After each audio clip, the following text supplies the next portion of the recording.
o'g'lingizni kambag'al qiladigan onasiz. Agar mana shu 3 ta xatoni qilayotgan bo'lsangiz, birinchisi uni otasini tinimsiz qarg'aysiz, padaringga la'nat, zotingga la'nat deyotgan bo'lsangiz, baraka topgur. Sizni o'g'lingiz aynan eringizni naslini davom ettiradigan navbatdagi erkak, ya'ni nima deydi? Erkaklarga pul oqimi, erkaklarga pul topish majburiyati berilgan tipaj. Agar padaringga la'nat desangiz, to'g'ridan to'g'ri o'g'lingizni barakasini siz sindirasiz. Ikkinchisi, tinimsiz o'g'lingizga otasi haqida yomon fikrlansangiz, sanoting unaqa, sanoting bunaqa, sanoting unaqa.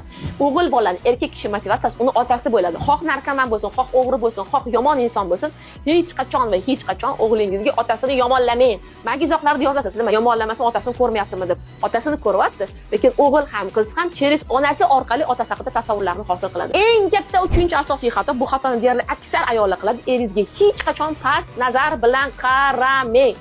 Qaysi oilada o'g'il bola onasi otasiga past nazar bilan qaraganini ko'rsa, uni o'ziga nisbatan ruhi past bo'ladi va uni hayotiga ham xuddi sizdek uni qadrsizlantiradigan ayollar kirib kelishni boshlaydi.